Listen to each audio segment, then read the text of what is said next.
ప్రవేశిక అంటే ఏమిటి? భారత రాజ్యాంగానికి ప్రవేశిక ప్రాణం వంటిది.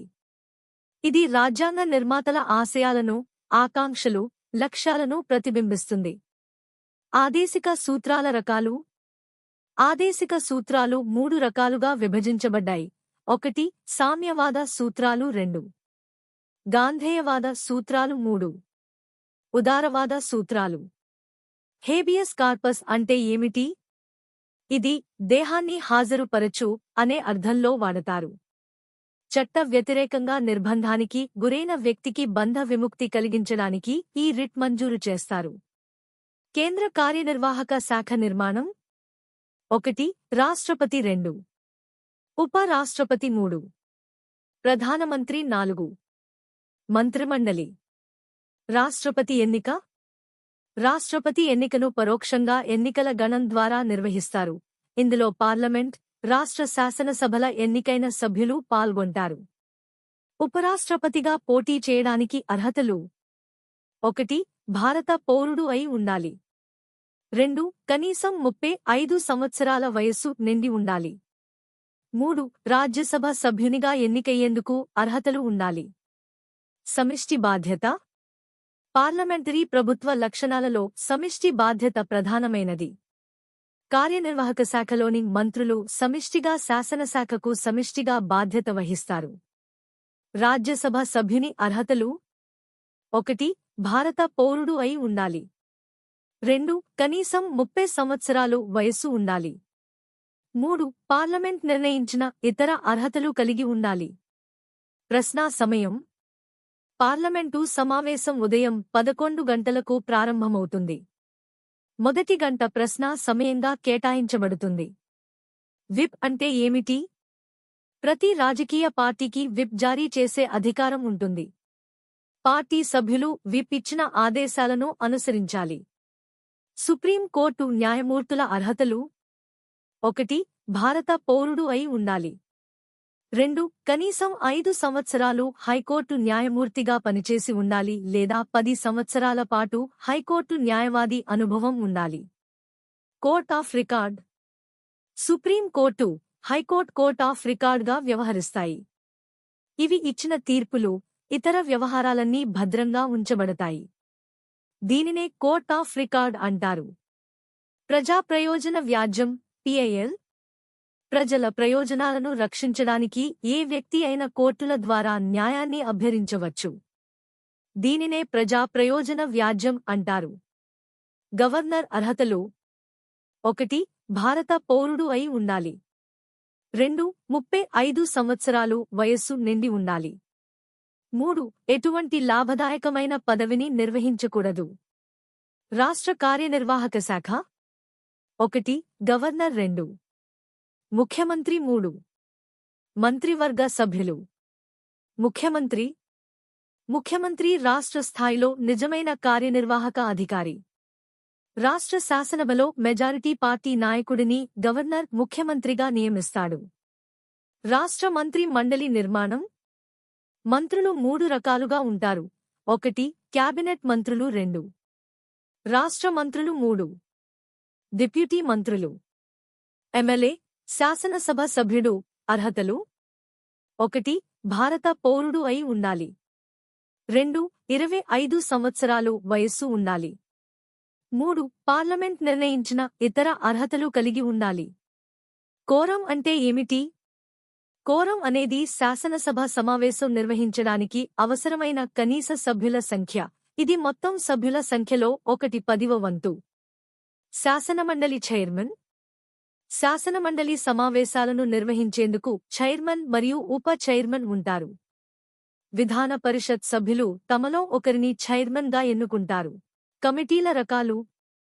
కమిటీలను 2 రకాలుగా విభజించారు. 1. స్థాయీ కమిటీలు. 2. తాత్కాలిక కమిటీలు. ఇవి చాలా ప్రాధాన్యత కలిగి ఉంటాయి. హైకోర్టు న్యాయమూర్తుల నియామకం.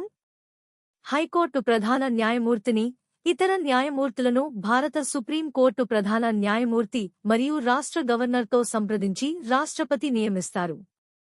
హైకోర్టు న్యాయమూర్తుల అర్హతలు. 1. భారత పౌరుడు అయి ఉండాలి. 2 కనీసం 10 సంవత్సరాలు న్యాయమూర్తిగా లేదా న్యాయవాదిగా పనిచేసి ఉండాలి. కేంద్ర జాబితా మొదట 97 అంశాలు కలిగి ఉండేది. ప్రస్తుతం ఇది 100 అంశాలుగా ఉంది.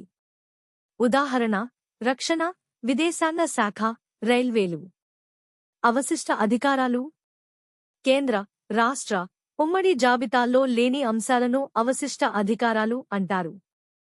వీటిపై శాసనాలు చేసే అధికారం పార్లమెంట్కు మాత్రమే కలదు. నీతి ఆయోగ్ను ప్రణాళికా సంఘం స్థానంలో ప్రధానమంత్రి నరేంద్ర మోడీ ఏర్పాటు చేశారు. నీతి ఆయోగ్కు అధ్యక్షుడిగా ప్రధానమంత్రి వ్యవహరిస్తారు.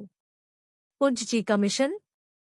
మదన్ మోహన్ పుంచిచి అధ్యక్షతన ఏప్రిల్ 2007లో కేంద్ర రాష్ట్ర సంబంధాలపై అధ్యయనం కోసం పుంచిచి కమిషన్ను స్థాపించారు. గ్రామ సభ.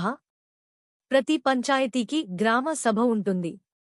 దానిలో గ్రామానికి చెందిన రిజిస్టర్డ్ ఓటర్లు సభ్యులుగా ఉంటారు.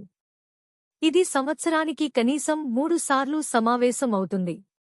మండల పరిషత్ అభివృద్ధి అధికారి ఎంపీడీఓ. మండల పరిషత్కు ఎంపీడీఓ పరిపాలనా అధిపతిగా ఉంటారు. అతడిని రాష్ట్ర ప్రభుత్వం నియమిస్తుంది. మండల సమావేశాల ఎజెండా సిద్ధం చేస్తారు. కంటోన్మెంట్ బోర్డులు.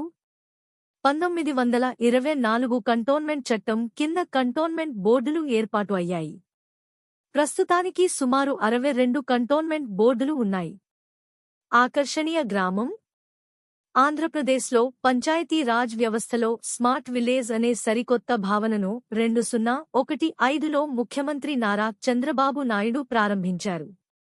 స్వర్ణాంధ్రప్రదేశ్ ఏర్పాటు చేయాలనేది ఈ పథకం లక్ష్యం. ఎలక్ట్రానిక్ ఓటింగ్ యంత్రాలు, ఈవీఎంస్. ఈవీఎం అనేది ఓటింగ్ కోసం ఉపయోగించే ఎలక్ట్రానిక్ పరికరం. వీటి ద్వారా ఎన్నికల ప్రక్రియను సులభతరం చేయవచ్చు. ఎన్నికల నేరాలు. 1 పోలింగ్ కేంద్రాలను స్వాధీనంలోకి తీసుకోవడం. 2 బ్యాలెట్ పేపర్లు లేదా లను చట్టవిరుద్ధంగా తొలగించడం. ప్రాతినిధ్యం. ప్రజాస్వామ్యంలో ప్రజలు తమ ప్రతినిధులను శాసనసభలకు ఎన్నుకుంటారు. ఆ ప్రతినిధులు శాసనసభలో ప్రజలకు ప్రాతినిధ్యం వహిస్తారు. దీనినే ప్రాతినిధ్యం అంటారు. పార్టీ వ్యవస్థ రకాలు. పార్టీ వ్యవస్థ 3 రకాలు. 1 ఏకపార్టీ వ్యవస్థ. 2 ద్విపార్టీ వ్యవస్థ. 3 బహుపార్టీ వ్యవస్థ. జాతీయ పార్టీలు. ప్రస్తుతం భారతదేశంలో సుమారు 6 జాతీయ పార్టీలు ఉన్నాయి. ఉదా 1 Bharatiya Janata party BJP. 2 Congress. 3 communist party of India CPI M. పెద్ద మనుషుల ఒప్పందం. విశాలాంధ్ర ఏర్పాటు నేపథ్యంలో ఫిబ్రవరి 1956 20న ఢిల్లీలో తెలంగాణ మరియు ఆంధ్ర నాయకుల మధ్య ఒక ఒప్పందం జరిగింది. దీనినే పెద్ద మనుషుల ఒప్పందం అంటారు. జెవిపి కమిటీ. ప్రత్యేక ఆంధ్ర రాష్ట్ర డిమాండును పరిశీలించేందుకు భారత జాతీయ కాంగ్రెస్ ఒక సంఘాన్ని నియమించింది. జవహర్లాల్ నెహ్రూ, సర్దార్ వల్లభాయ్ పటేల్, పట్టాభి సీతారామయ్యలతో జెవిపి కమిటీని ఏర్పాటు చేశారు. ఫజల్ ఆలీ సంఘం. 1953లో రాష్ట్రాల పునర్వ్యవస్థీకరణ కోసం ఫజల్ ఆలీ చైర్మన్గా ఒక కమిషన్ను ఏర్పాటు చేశారు. ఈ సంఘం ప్రత్యేక రాష్ట్రాల డిమాండ్ను పరిశీలించి తన నివేదికను కేంద్ర ప్రభుత్వానికి సమర్పించింది. సమాచారం అంటే ఏమిటి? సమాచారం అంటే ఏదో ఒక భౌతిక రూపంలో ఉండేదిగా పేర్కొనవచ్చు. ఉదాహరణలు: రికార్డులు, పత్రాలు, ఇమెయిళ్లు.